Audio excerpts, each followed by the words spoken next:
Hello friends, welcome to our channel.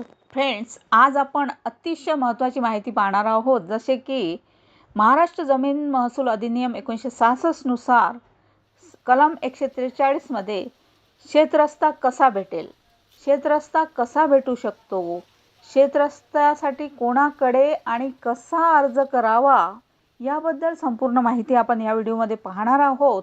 तर चला पाहूया काय माहिती आहे. तर एखाद्या व्यक्तीस त्याच्या शेतामध्ये जाण्यास नवीन रस्ता हवा असेल, म्हणजे त्याला आपल्या शेतात जाण्यासाठी नवीन रस्ता पाहिजे असेल, तर तो कसा मिळवता येतो, त्याचबरोबर नवीन रस्ता मिळण्यासाठी कोणाकडे अर्ज दाखल करता येतो, तो अर्ज कसा करावा, त्यासाठी कोणकोणती कागदपत्रे आवश्यक असतात आणि त्याची साधारण प्रक्रिया म्हणजे जी प्रोसिजर आहे ती प्रोसिजर कशी असते. तर ती प्रोसिजर पाहूया आपण की शेतकऱ्याला स्वतःच्या शेतजमिनीमध्ये जाण्यासाठी रस्ता उपलब्ध नसेल तर महाराष्ट्र जमीन महसूल अधिनियम 1966च्या कलम 143 अन्वये नवीन रस्त्यासाठी अर्ज करता येतो. आता हा रस्ता शेजारच्या शेतकऱ्याच्या बांधावरून दिला जातो, म्हणजे जो कोणता बांध असतो दोन शेतांमधला त्या बाजूच्या बांधावरून दिला जातो.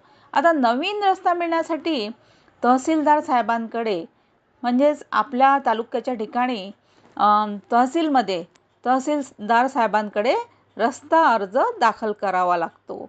आता अर्जामध्ये अर्जदाराचे संपूर्ण नाव, पत्ता, त्याचबरोबर गट क्रमांक, तसेच लगतच्या शेतकऱ्याचा संपूर्ण पत्ता द्यावा लागतो.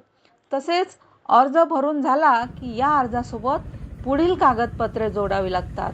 नंबर 1 मध्ये आहे अर्जदाराच्या जमिनीच्या किंवा ज्या लगतच्या जमिनीच्या बांधावरून रस्त्याची मागणी केली आहे त्या जमिनीचा कच्चा नकाशा.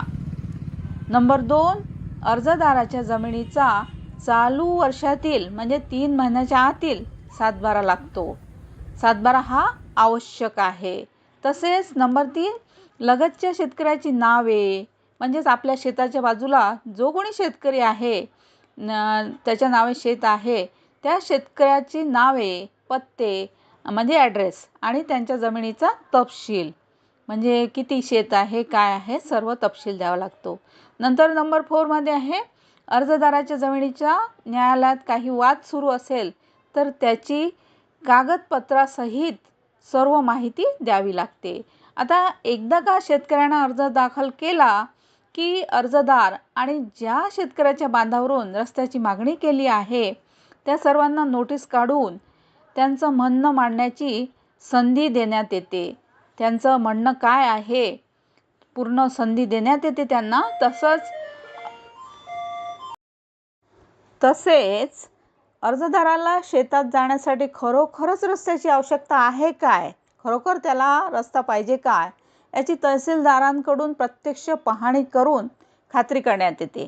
आता ही प्रक्रिया पूर्ण झाली की तहसीलदार, जे कोणी तहसीलदार साहेब आहेत ते रस्ता मागणीच्या अर्जावर निर्णय देतात, म्हणजेच आदेश पारित करतात.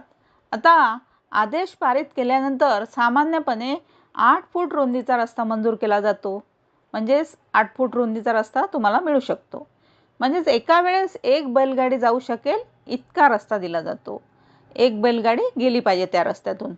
पण तहसीलदारांचा आदेश शेतकऱ्याला मान्य नसल्यास आदेश प्राप्त झाल्यापासून 60 दिवस म्हणजे 2 महिन्यांच्या आत उपविभागीय अधिकाऱ्यांकडे अपील दाखल करता येते किंवा 1 वर्षाच्या आत दिवाणी न्यायालयात दावा करता येतो, म्हणजेच सिव्हिल सूट दाखल करता येते. तर फ्रेंड्स, ही होती रस्त्याबद्दल अतिशय महत्त्वाची माहिती. थँक्यू.